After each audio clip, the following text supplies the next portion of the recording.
Here we are with the backup server, which has been running along reliably for the most part. I did have a little bit of an issue while trying to upgrade it recently. The operating system ran into a little bit of a problem, and now I've run into one more problem.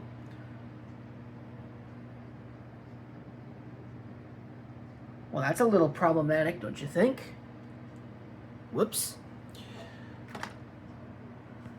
So the way that I'm going to work around this, at least for the time being, and I've already done my triage, so I know why it failed.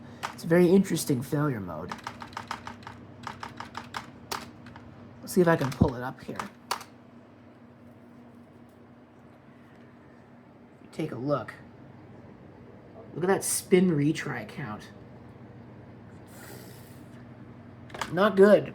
That's where our problem is. I've never seen a disk do that before that did not also... Oops. No, I don't want to disable it. I just want to disable the smart self-test. So that way it'll boot. I've already put the data store in maintenance mode, so I can't do anything with it other than, well, offload the data. So I'm going to have to get a drive together. Okay, I went ahead and I plugged in another drive here. So we'll come over to the server side.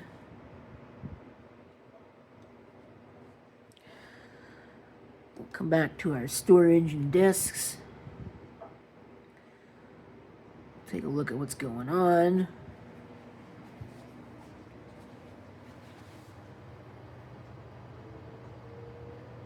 Yeah, I don't know about that. That doesn't look very promising. So that data might be gone. It was working at one point in time. It was definitely working at one point in time, but now it doesn't seem like it is. Yep. Whoops. I think we're having an issue here. Okay. Now it's the new disk that I put in there is not even showing up. So here's what I'm going to do.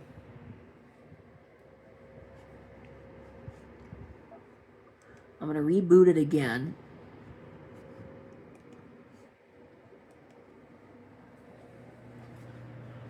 I'm going to go into setup. I'm going to turn that drive off. Alright, I'm hearing some interesting noises. And it says it's empty now. So I think it might have finally just waved the red flag of defeat. We'll go ahead and we'll disable it. Just so that way, at the very least, I hope I can get that back up and running. Or I can get the new one up and going. Here's the old drive. It's the same model as the one that I just put in. New drive, which funny enough is older. It's from December of 2013. So I don't know what happened to this. Be nice to know. I'm still gonna see if I can maybe try and get that back up and running, but I'm not overly optimistic. At this point, I'm just going to see if this thing runs.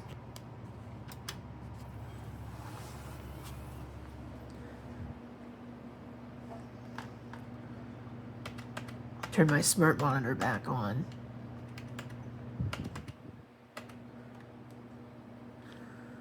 Well, maybe not. Actually, thinking about that, I might not bother because this is a server.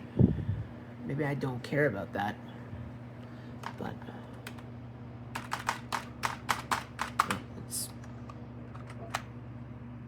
screwed up anyway, so whatever. Yes, there's still the ZFS. I'm gonna have to figure that out, why that keeps failing. I tried to put a ZFS on here once, and it didn't go well. It should have booted by now. This machine was so reliable, now it's nothing but problems. Backup 2, so it's the one below it. Did I accidentally bump it or something? I wonder if I bumped it. Nope. Let's try shutting it down. Did it actually turn off? I think it did. Yeah, it did. So, what's our problem here?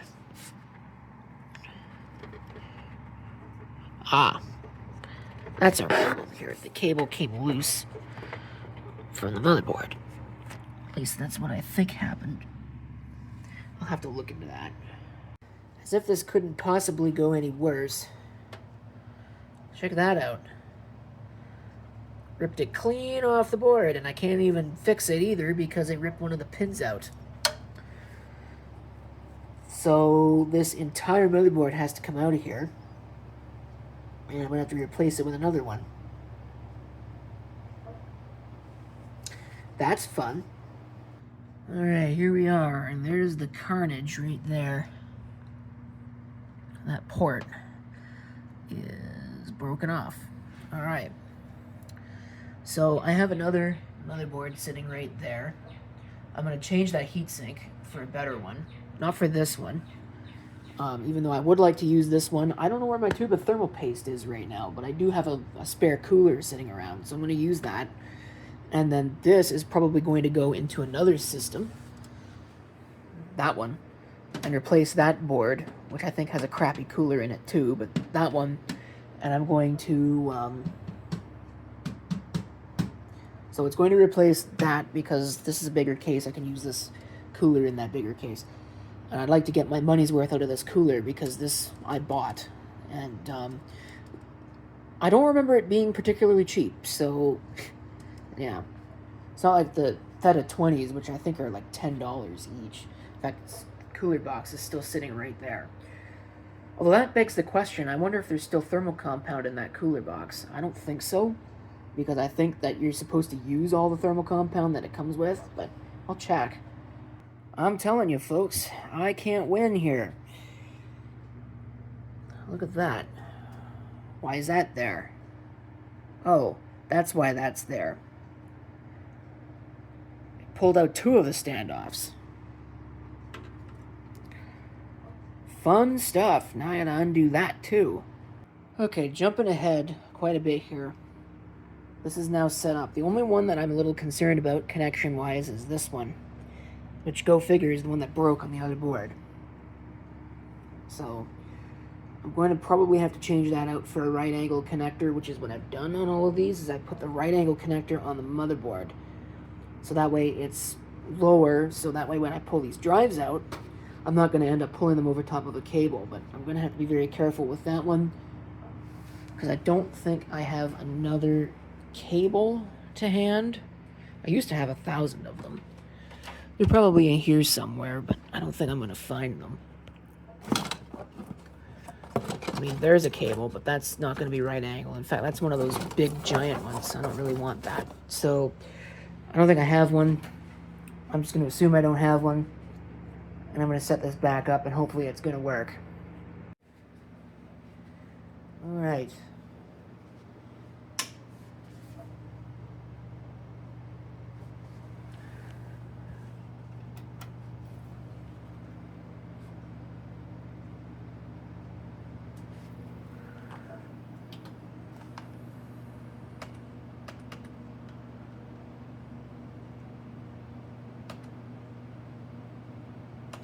Alright, so it is booting. Now my question is, are all of my drives detected? Please enter setup to recover the BIOS settings. Well, I bet the battery's dead. Of course the freaking battery's dead. I don't know. Looks fine. So I wonder if maybe the jumper just got thrown. I don't know. But I'll have to check all these settings, but I'll do that in a bit. Right now, I just want to update the BIOS. Q87M. 2201. Update. Okay, so I've set this thing up to my liking. Now, what I'm going to do is I'm going to try turning the CSM off. If for the time being. And I'll see if it'll boot on this motherboard. Because it didn't on the other one. I had to change it to legacy mode. It would get to the point of loading grub, and then it would just turn off. Cause me grief.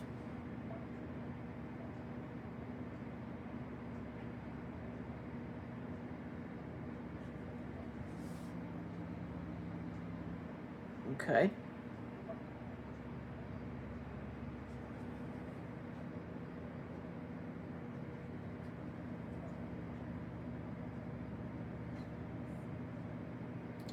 Yeah, it's doing a weird thing. Alright. So we'll let it power on again. I think the fan and the power supply is bad, so that's good. You can see it turning in there.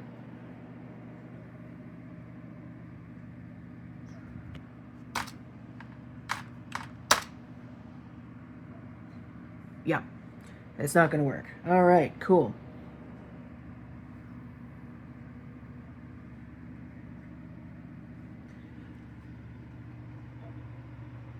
And that fan turning. I'm sure it's going to just go straight into setup here. Which is fine. Good for it. So, enable legacy OP-ROM only.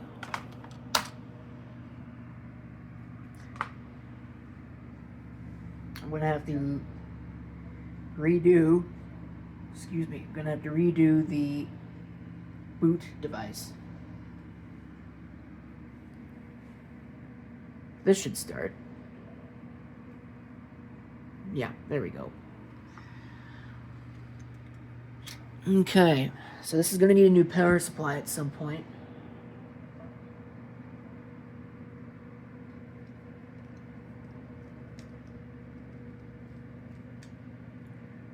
But that should boot now without any questions asked. Other than the ZFS failing to import.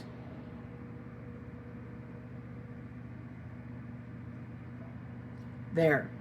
Now we're back where we were. Oh, would you look at that? Something else is broken on this machine. Wow. Wonder when that failed. But anyway. Let's try powering up the old drive here.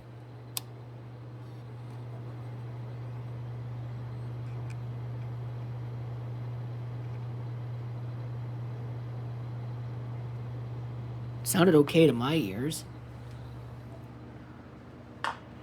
See if we can mount it. Okay. I've actually got it copying now. This is what I wanted before. Goodness only knows how long that's going to take and whether or not it will actually survive through that. I should probably finish this video now that it's been a few months. This has been sitting here. I don't actually need this on here anymore. I have transferred everything over. This is, of course, the junk drive. So I can just take that. And scrap it. And that is going to do it for the video. Yeah, that's not even that server. I've got some other work I need to do. Thank you for watching, and if you have any comments, feel free to leave them below.